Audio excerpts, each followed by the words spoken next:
साधना की तबीयत बहुत खराब थी। वो सरकारी अस्पताल की लाइन में लगी हुई अपनी बारी का इंतजार कर रही थी। जब वो खड़े खड़े थक गई तो सामने वाले आदमी से बोलकर वो जमीन पर बैठ गई। बुढ़ापे में अकेले इधर उधर धक्के खाती रहती हूँ। दोनों बेटियों को क्या कभी मेरी याद नहीं आती कि माँ कैसी है, क्या कर रही है। अपनी बेटियों के बारे में सोचते ही उसकी आंखों में आंसू आ गए। उसने लंबी लाइन को देखा और फिर वो अपनी जिंदगी के पिछले सालों में लौट गई। जब उसकी बड़ी बेटी मेघा का 12वीं का रिजल्ट आया था। माँ देखो मैं पास हो गई हूँ, बस 3 साल पढ़ाई और फिर मैं एक अच्छी जगह पर नौकरी तलाश कर लूंगी और फिर तुझे परेशान होने की जरूरत नहीं है और छोटी की पढ़ाई का भी मैं खुद देख लूंगी। ये सुनकर मेघा की छोटी बहन मधु भी खुश होकर अपनी बहन से बोलती है, बस दीदी अगले साल मेरे भी तो 10th के बोर्ड हैं, फिर मेरी भी पढ़ाई धीरे धीरे पूरी हो जाएगी और फिर हम अपनी माँ को बहुत खुश रखेंगे। दोनों बहनें अच्छी अच्छी जगह पर नौकरी करेंगी और सारा पैसा लाकर माँ के हाथ में रखेंगी। तुम दोनों फिर शुरू हो गई। अपनी पढ़ाई पर ध्यान दो, बस पढ़ाई करो और अपना अच्छा भविष्य बुनो। समय थोड़ा और आगे निकल गया और मेघा ने अपनी ग्रेजुएशन पूरी कर ली। वो अपनी ग्रेजुएशन के आखिरी साल में थी जब आकाश अपने माता पिता के साथ साधना के घर आया था। बहन जी आजकल तो बच्चे अपनी मर्जी से शादी ब्याह करते हैं। मैंने सोचा बेटे ने पसंद कर ही लिया है तो क्यों ना उसकी शादी कर दूं। मेरे बेटे को कनाडा में अच्छी जॉब मिल रही है, सोच रहा हूँ इसकी शादी करके ही इसे वहां भेजूं। वो तो आपकी बात बिल्कुल ठीक है भाई साहब, लेकिन मैं इतनी अमीर नहीं हूँ कि मेघा के लिए इतना कुछ कर सकूं। अरे आप उसकी चिंता बिल्कुल भी मत कीजिए, हम लोग शादी बिल्कुल सिंपल तरीके से करेंगे और मेघा के जितने भी कागज तैयार होने हैं वो आकाश अपने आप देख लेगा। उन लोगों के चले जाने के बाद साधना मेघा से कहती है, इतना कुछ हो रहा था और तुमने मुझे बताया भी नहीं। तुम तो पढ़ाई करने के बाद नौकरी करने वाली थी। हाँ माँ, इरादा तो मेरा ऐसा ही था, लेकिन फिर आकाश से मेरी बातचीत होने लगी और फिर आकाश को कनाडा से बुलावा आ गया। सब कुछ इतना जल्दी में हो गया, मैं कुछ सोच ही नहीं पाई। फिर तो दीदी आप कनाडा जाकर हम लोगों को भूल जाओगी, आप तो वहाँ जाकर अमीर हो जाओगी। हाँ, आकाश ने मेरे लिए भी बात की है, शायद मैं भी वहाँ जाकर नौकरी करने लगूं। तुम फिक्र मत करो माँ, मैं तुम्हें भी पैसे भेजा करूंगी। देख, मुझे शादी तो तुम दोनों की करनी ही है। अगर तू आकाश के साथ खुश है तो फिर मैं तेरी शादी आकाश से ही कर दूंगी। और रही बात वहाँ पर नौकरी करके पैसा भेजने की, तो बेटा शादी के बाद जो ससुराल वाले कहते हैं वही करना चाहिए। साधना अपनी बेटी की खुशी में खुश हो जाती है, लेकिन मन ही मन उसे बहुत दुख था, क्योंकि उसका सपना था कि मेघा जब कमाने लगे तो वो उसका हाथ बटाएगी। फिर बिल्कुल साधारण तरीके से आकाश और मेघा की शादी हो जाती है और वो लोग कनाडा चले जाते हैं। मधु भी ग्रेजुएशन कर रही थी, साधना अभी भी सिलाई कढ़ाई का ही काम कर रही थी। इसी तरह समय थोड़ा और आगे निकल जाता है। मेघा को कनाडा गए 1 साल हो जाता है। वो पलटकर अपनी माँ और बहन की खबर ही नहीं लेती। इस बात का साधना को बड़ा दुख था। मधु, 1 साल हो गया है मेघा को कनाडा गए हुए। उसने तो पलटकर ना अपनी खबर दी ना हमारी खबर ली। वो सही तो होगी ना? तू एक काम कर, कल उसके ससुराल जा और वहाँ से उसकी खैर खबर ले। और मैं तो कहती हूँ पैसे जोड़कर एक छोटा सा मोबाइल भी ले ले। अगर मेघा का नंबर मिलता हो तो हम भी फोन पर बात कर लिया करेंगे। ठीक है माँ, मैं कल ही वहाँ जाती हूँ, तू फिक्र मत कर। बस 2 साल की बात है, उसके बाद मैं भी कमाने लगूंगी और तुझे फिर चिंता करने की जरूरत नहीं है। अगले दिन मधु आकाश के घर जाती है। हमें नहीं पता आकाश और मेघा के बारे में। मुझे तो लगता है तुम्हारी बहन ने जादू टोना कर मेरे बेटे को अपने कब्जे में कर लिया है। न फोन करता है न फोन का जवाब देता है। वो तो जैसे अपने माँ बाप को भूल ही गया है। आप मुझे जीजा जी का फोन नंबर दे दो, हम फोन करके देख लेंगे। माँ को दीदी की बहुत चिंता हो रही है। वो तो माँ है, उसे तो चिंता होगी ही, मैं समझ सकती हूँ, लेकिन तेरी बहन तो किसी की चिंता नहीं करती। उसने तो मेरे बेटे को भी हमारी चिंता नहीं करने दी। मधु कुछ नहीं कहती, बस फोन नंबर लेकर चली आती है और सारी बात अपनी माँ को बता देती है। मुझे मेघा से ऐसी उम्मीद बिल्कुल भी नहीं थी। उसके तो सपने ही कुछ और थे। वो तो हम लोगों का साथ देने वाली थी। ऐसा ही होता है माँ, वो अमीर हो गई है, अब वो हम लोगों को कहाँ पूछेंगे। हमसे बात करते हुए तो उसे शर्म आएगी ना। मेघा ने तो मेरे सारे सपने तोड़ दिए। मैं तो सोचती थी कि मेरी बेटियां नहीं बेटे हैं दोनों। मधु अपनी माँ को गले लगा लेती है और कहती है कि मैं सब कुछ ठीक कर दूंगी। देखते ही देखते मधु का ग्रेजुएशन पूरा हो जाता है और उसे एक अच्छी कंपनी में जॉब मिल जाती है। माँ, अब बस तुम खुश रहो। देखो मेरी नौकरी लग गई है और अब ये कपड़े सिलने का काम भी बंद करो। तुम्हारी आंखें वैसे ही बहुत कमजोर हो गई हैं। मेरी बच्ची, मैं बहुत खुश हूँ कि तेरी नौकरी लग गई है। सुन मधु, तेरे पास तो फोन नंबर है ना? एक बार आकाश को फोन मिलाकर देख ले। मेरा दिल बड़ा परेशान रहता है मेघा की तरफ से। माँ, 4 साल होने को आए हैं, क्या मेघा को तेरी याद नहीं आती? वो खुद से भी तो यहाँ चिट्ठी भेज सकती थी। और तू कहती है मैं हर बार फोन करती हूँ लेकिन कोई फोन उठाता ही नहीं है। पता नहीं मेरी बच्ची किस हाल में होगी। ठीक होगी माँ, बिल्कुल भी परेशान मत हो। मधु एक अच्छी कंपनी में जॉब करने लगी थी। वहाँ काम करते करते धीरे धीरे मधु को भी अपनी नौकरी का घमंड होने लगा था। उसी कंपनी में सचिन नाम का लड़का भी काम करता था। धीरे धीरे मधु की उससे दोस्ती होती है और फिर एक दिन वो दोनों भी शादी करने की सोच लेते हैं। मधु अपनी माँ साधना से सचिन के बारे में बात करती है। मधु बेटा, तू भी अपनी पसंद से शादी कर रही है। मैंने तो सोचा था तेरे लिए मैं खुद लड़का ढूंढूंगी। तू भी फिर मेघा की तरह चली जाना और कभी पलट कर अपनी माँ की खबर मत लेना। ऐसा नहीं है माँ, जब मेघा अपनी पसंद से शादी कर सकती है तो मैं क्यों नहीं? और मैं मेघा नहीं हूँ जो आपको भूल जाऊंगी। सचिन भी अपने माता पिता के साथ साधना के पास आता है। इस तरह मधु की शादी भी सचिन के साथ हो जाती है और वो अपने ससुराल चली जाती है। मधु प्लीज मेरी बात का बुरा मत मानना। मैंने अपनी शादी से पहले एक जगह एक घर देखा था। मैं सोच रहा था कि हम दोनों तो काम कर ही रहे हैं, ऐसा करेंगे एक घर का खर्चा उठा लेगा और एक घर की किश्त तो भर देगा और तुम घर देखोगी मैंने तुम्हारे लिए कितना प्यारा सा घर पसंद किया है तो तुम खुश हो जाओगी। और मैं सोच रहा था कि घर पर तुम्हारा ही नाम लिख दूं। सचिन इतने प्यार से मधु को सब बोल रहा था कि मधु भी खुश हो गई कि उसके नाम से एक घर होगा। तभी उसे साधना का ख्याल आता है। सचिन, मैंने तो तुम्हें शादी से पहले कह ही दिया था कि मेरी माँ के पास कोई नहीं है और मुझे उनका भी ध्यान रखना है। तो मैंने कब कहा कि तुम माँ का ध्यान मत रखो? हम ऐसा करेंगे कि महीने की पहली तारीख को उनके लिए राशन पानी घर पर रख देंगे। वो तो अकेली रहती है, उनका खर्चा क्या ही होगा। हाँ, ये भी ठीक है। चलो तो ठीक है, मैं माँ से बात कर लूंगी, पर पहले तुम मुझे घर दिखा कर लाओ। सचिन मधु को घर दिखाने के लिए लेकर जाता है और मधु को घर पसंद आ जाता है और वो लोग सोच लेते हैं कि वो दोनों मिलकर अपनी गृहस्थी को चला लेंगे। कुछ महीनों तक तो सचिन साधना के घर जाता और उसे राशन पानी दे देता, लेकिन धीरे धीरे उसने साधना के पास जाना छोड़ दिया।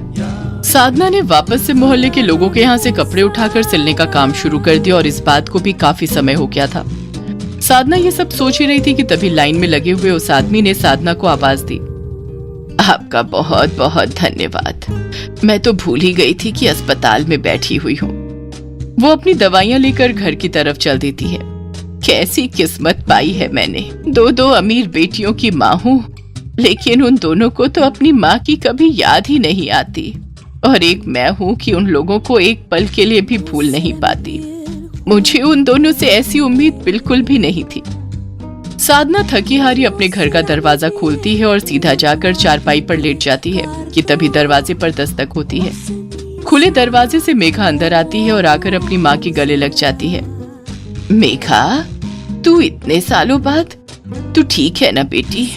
मैं तेरी फिक्र में आधी हो गई हूँ। कितने फोन किए तुझे, तूने कभी हमसे बात करने की कोशिश ही नहीं की। माँ, मेरे पास अपना कोई फोन था ही नहीं। फोन तो आकाश के पास था और वहाँ जाकर उसने अपना अलग ही रंग दिखाया। उसने सब कुछ झूठ बोला था। उसने मुझसे शादी बस इसलिए की थी कि मैं भी उसके साथ जाकर वहाँ पर नौकरी करूंगी और उसके सर पर जो कर्जा था उसे उतारने में मदद करूंगी। उसकी असलियत मैं आपको बता ना दूं, इसलिए उसने मुझसे कभी बात नहीं करने दी और ना खुद कभी आपका फोन उठाया। फिर किसी तरह मेरे साथ काम करने वाली एक लड़की ने मेरी मदद की और मैं यहाँ भारत चली आई। और अब मैं तुझे छोड़कर कभी नहीं जाऊंगी माँ। और ये मधु कहाँ है?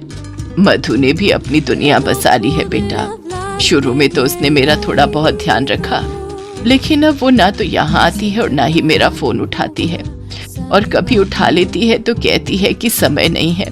मुझे माफ कर माँ, मैं वहाँ बुरी तरह फंस गई थी, इसलिए तेरा हाल चाल नहीं ले पाई।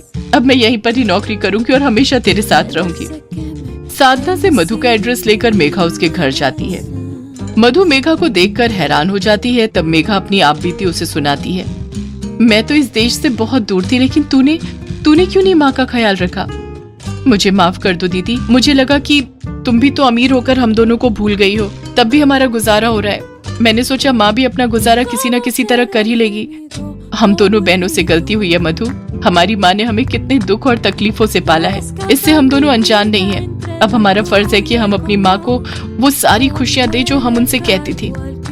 हाँ मधु, मेघा ठीक कह रही है। मैंने तो इस एंगल से सोचा ही नहीं। अगर मेरे माँ बाप के साथ भी ऐसा होता तो नहीं, हम अपने किया की माफी मांग लेंगे।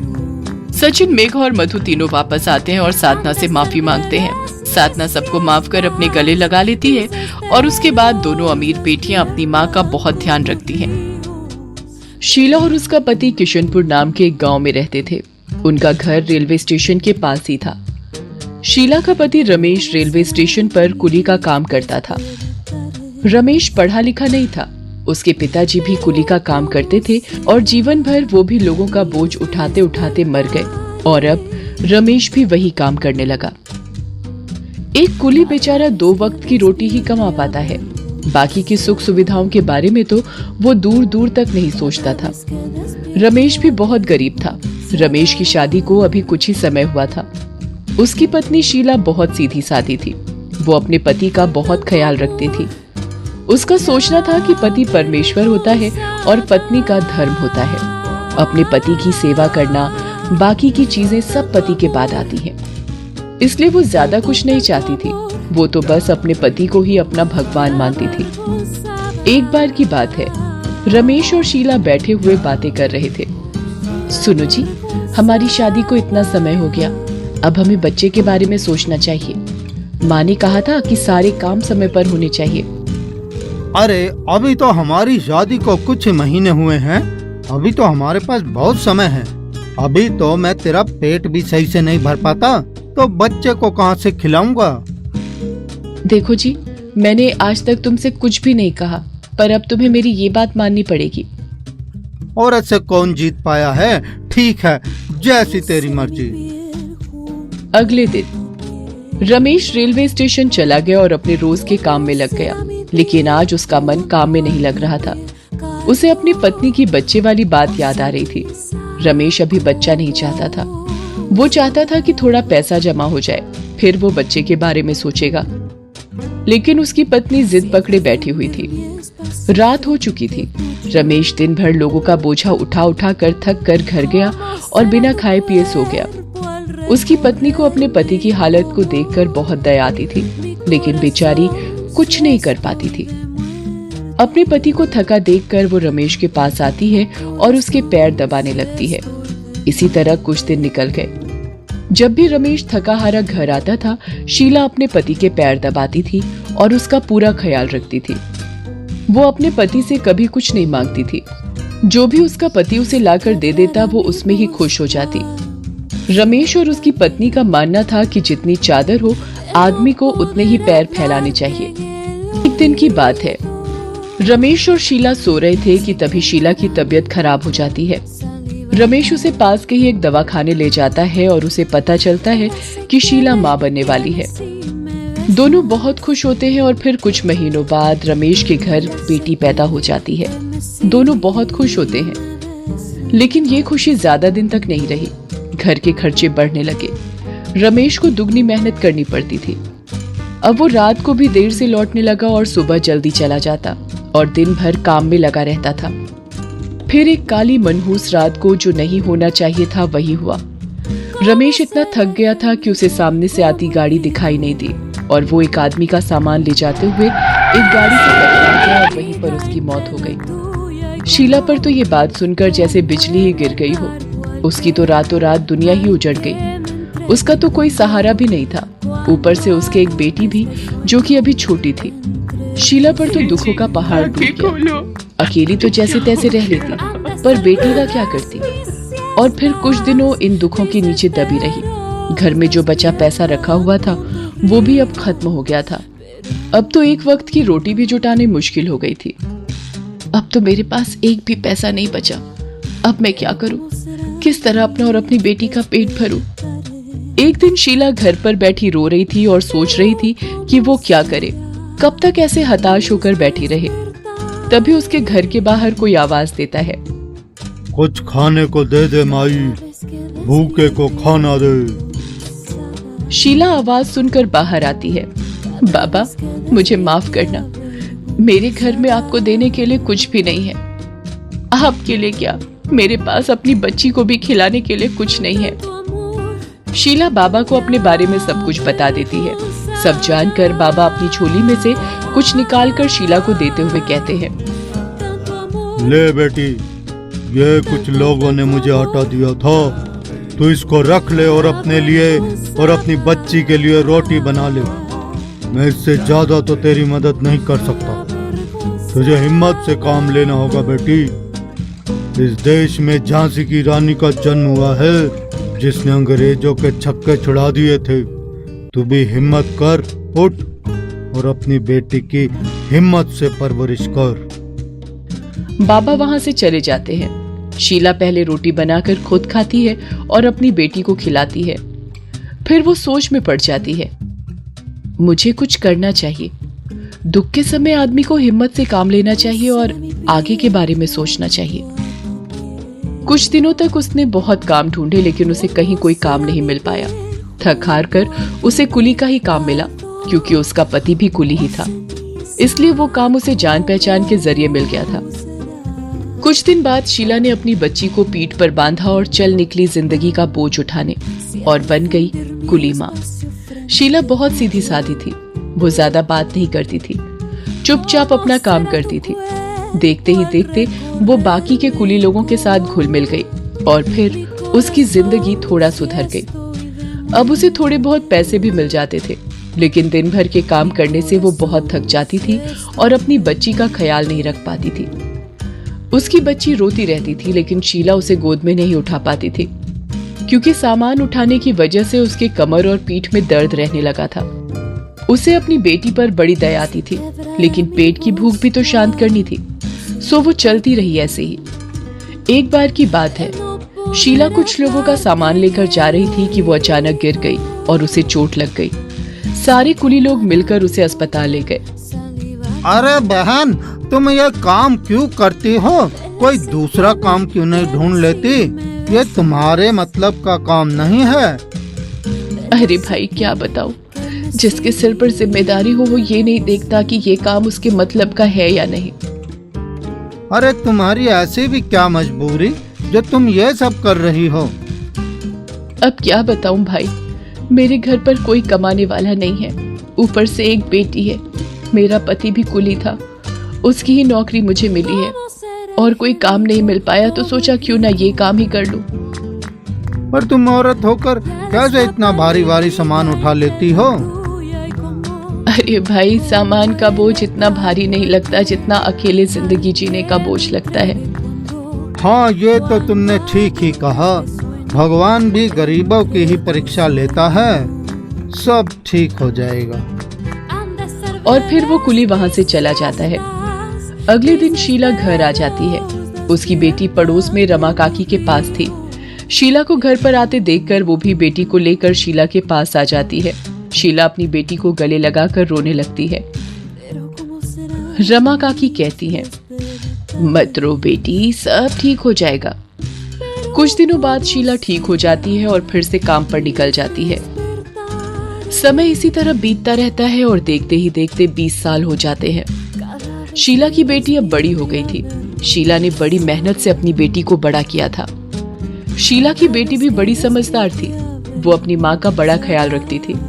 अपनी कुली माँ की वजह से उसे बहुत से ताने सुनने पड़ते थे, लेकिन वो कभी इस बात का बुरा नहीं मानती थी। वो अपनी माँ के लिए कुछ करना चाहती थी। एक बार की बात है, शीला की बेटी इंदिरा अपनी माँ से कहती है, माँ, मुझे आगे पढ़ना है और नौकरी करनी है। माँ, मैं नहीं चाहती कि तुम अब ये कुली का काम करो। मेरी प्यारी बेटी, तू तो जानती है कि मैंने कितनी मुश्किल से स्कूल में पढ़ाया है तुझे।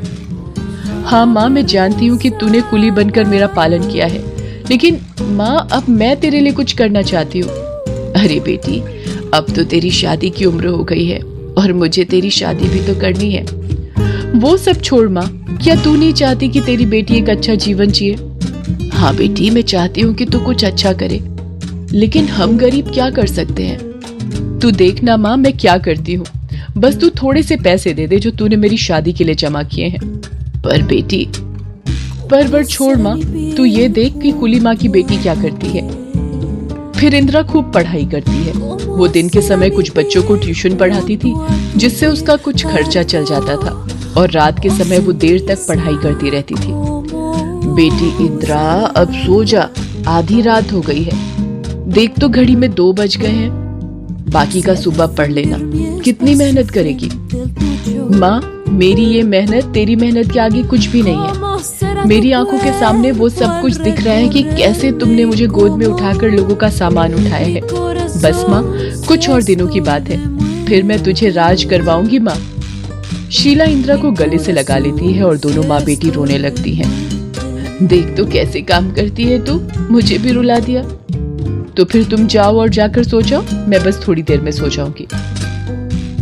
इंदिरा की रात दिन की मेहनत रंग लाती है और एक दिन की बात है, जब शीला रेलवे स्टेशन पर थी, तभी वहाँ पर इंदिरा भागी भागी आती है और अपनी माँ के गले लग जाती है।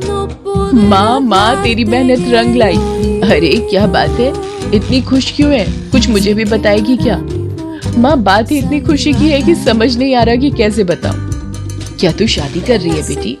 ओ माँ, तू भी बस, तेरी सुई भी बस शादी पर ही जाकर अटकती है।